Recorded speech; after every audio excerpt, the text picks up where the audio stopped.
Le collier de perles. Elle avait presque 5 ans, une petite fille radieuse, aux belles boucles blondes. Elle attendait avec sa mère près de la caisse du magasin.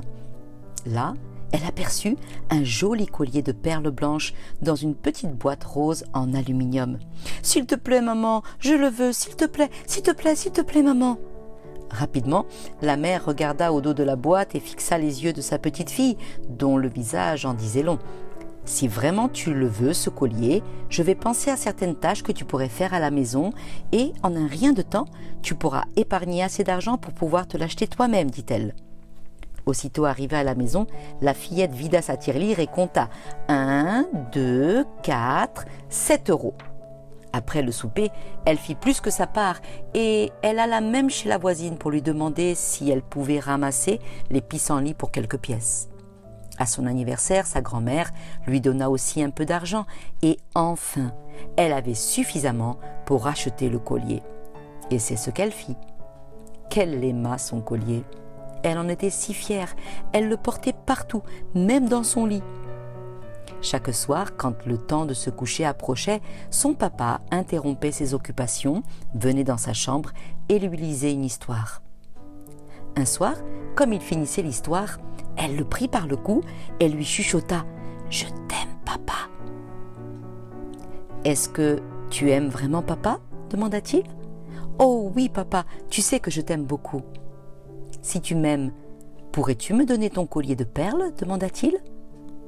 « Oh non, papa, non, pas mes perles. Tu peux avoir Princesse, le cheval blanc de ma collection, celui avec une queue rose. Tu sais, papa, celui que tu m'as donné, c'est ton préféré. »« C'est correct, ma chérie. Je t'aime si fort. Bonne nuit. » Quelques soirs après, pendant que son père entrait dans la chambre, la petite fille était assise sur son lit avec ses jambes croisées à l'indienne. Comme il s'approchait, il remarqua que son menton tremblait un peu et qu'une larme silencieusement descendait le long de sa joue. « Mais qu'est-ce qui se passe? Qu'est-ce qui ne va pas ?» Elle ne dit rien, mais leva sa petite main vers celle de son père. Alors qu'elle l'ouvrait, il y avait dedans son collier de perles. Avec un petit tremblement, finalement, elle dit « Tiens, papa, c'est pour toi.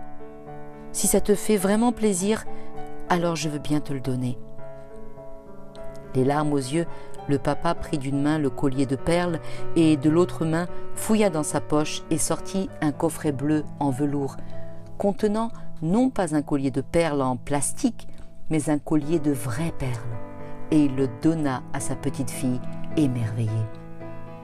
Tout ce que son papa attendait, c'était qu'elle lui fasse confiance en abandonnant le collier qui ne valait rien pour qu'il puisse lui donner un vrai trésor. C'est ainsi que Dieu, tel un père aimant, attend que nous lui donnions les choses que nous estimons énormément dans notre vie, les choses qui dans le fond ne valent pas grand-chose. Et en échange, il veut nous donner des trésors bien plus inestimables. Il veut échanger nos misères et nos échecs avec ses grâces et ses victoires. Mais allons-nous lui faire confiance en abandonnant nos colliers en plastique pour des joies éternelles? Celui qui voudra garder sa vie la perdra, mais celui qui perdra sa vie pour moi la retrouvera, dit Jésus. Matthieu 10, 39.